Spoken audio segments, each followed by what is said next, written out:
Jazzcast Pros. In the wake of this massacre, many people have jumped to call hate a mental illness. Hate is not a mental illness. A mental illness is not something you can predict.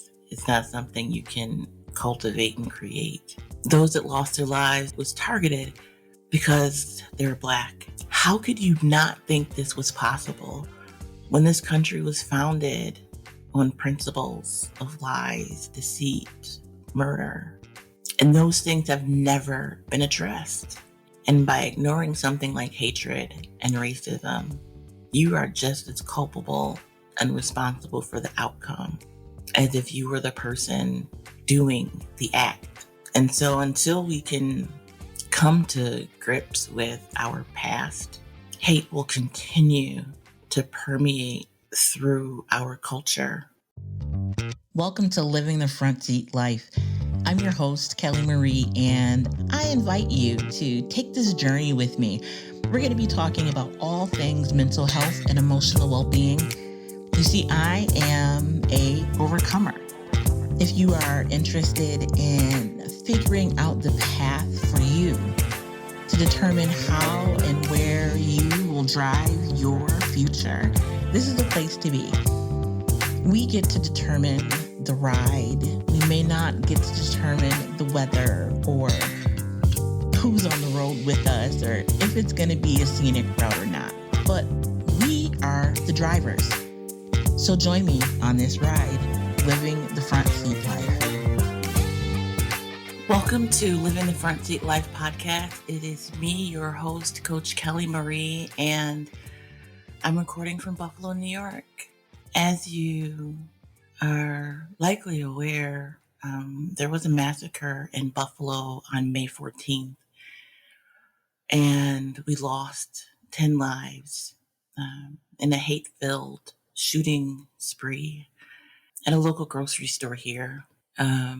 Those that lost their lives, those that were targeted, everyone that was targeted, the community that was targeted because they're Black. It is very difficult for me to have this conversation, and I haven't been able to record because I just am filled with so many emotions. I didn't know really how to talk about it.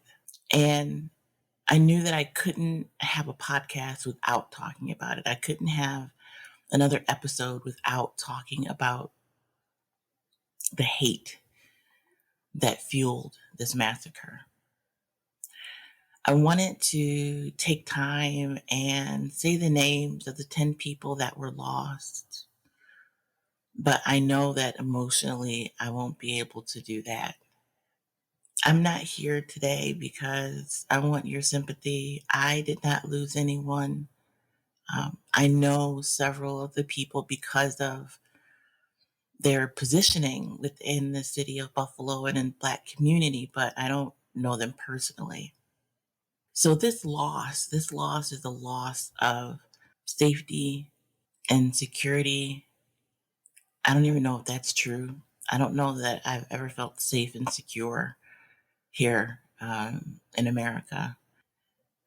And many people in the wake of this massacre have jumped to call hate a mental illness. And that's what our conversation will be about today. Hate is not a mental illness.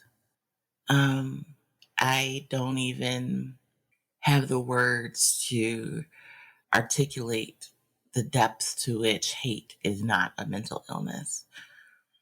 A mental illness is not something you can predict. It's not something you can cultivate and create. It's something that those with it would rather live without. Hate is fueled and it's born, it's created, it festers. It is something that people live by. It is not a disease or disorder. And we minimize what people with mental illness go through when we quickly jump and say that hate or someone's actions are related to or because of a mental illness. Now, I am not an expert in this regard. What I do know is that I have had conversations with colleagues that do live with mental health disorders and, what's considered mental illnesses. And I've read some articles from professionals in this field, in this arena, and the conclusion is the same. Hate is not a mental illness. And so until we can come to grips with our past, our collective past, our collective history, hate will continue to permeate through our culture. That is just the nature of what it is. But people will sometimes say, I don't know what to do, or I just try and ignore it. You can't ignore a problem.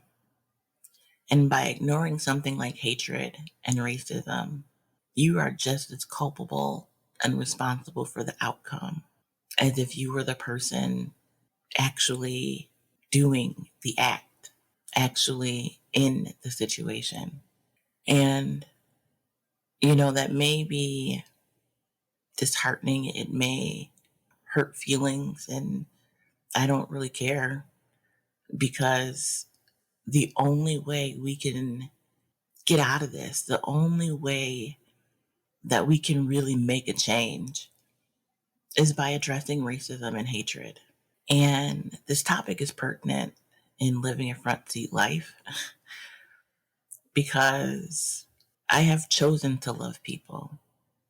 I have chosen to see people as their whole broken selves, not as the person that they present to the world, but I see people as the whole people that they are, the parts of them that they don't present to the world, that they try and hide, that they don't want anybody to know about. Those parts of a person need love too. And so I work very hard to not be angry, to not be, in this case, hateful towards someone who has done something so incredibly heinous. But it doesn't mean that I am not feeling it, so to speak. I spent the first couple of weeks after May 14th in my day job working one of the help centers, and so many people came through the lines that were just in tears, not tears of happiness that we were there, but tears of despair, of sorrow, of disbelief. They couldn't believe that here we are again, fighting this fight. Here we are again, losing lives to racism. It is wholly preventable and unnecessary. And so I was unable to take time out and talk with you and touch base and provide this message because I was so overwhelmed with emotion and so overwhelmed with sorrow. And I had to keep it together for everybody else because that's what I was there to do. That's what the work requires of me. And it requires that of all of the counselors that showed up, of all of the first responders that showed up. We haven't been able to really process what's happened. I am thankful that I am, for the most part, no longer serving in the capacity that I was in before. And so I'm finally able to process and to think and to cry. It should be inconceivable that someone could be so filled with hate that they would go through all the measures that they did. And I'm not going to give them any clout or credit here by naming specifics or naming the individual or naming what they've done. But the fact that they were able to do all that they did based upon lies believed as truth, based upon hatred, should be inconceivable. But I was talking to a colleague and they were just in disbelief. They couldn't believe that we were in this place, They couldn't believe that something like this could happen. And I sat there in disbelief, because how could you not think that something like this was possible when all we do is ignore the issue? How could you not think this was possible when this country was founded on principles of lies, deceit, murder, theft? And those things have never been addressed. We're afraid to have real conversations about race and racism. We're afraid to talk about the history of our country in any way that doesn't make it appealing. But as long as we do that, we'll be in this place where people believe falsehoods about Black folks, about brown folks. You know, as difficult as it is for me to be here with you today, I cannot imagine what the family and friends and loved ones of those that we've lost have gone through and are going through. I can't imagine what the people that were able to escape and hide, what they're going through. I can't imagine what all of the people are going through who planned on being in that grocery store, but for one reason or another didn't go, couldn't make it. I can't imagine what they're going through. I can't imagine what the people in the parking lot are going through. I can't imagine what the people that actually watched the video are going through, because I absolutely refuse to watch anything related to the massacre. We have to be careful in what we take in. Let me rephrase that. I know that I need to be careful about what I view, about what I read, about what I listen to, because I know for me, living my front seat life, as hardcore as I may appear, I'm a very fragile human being.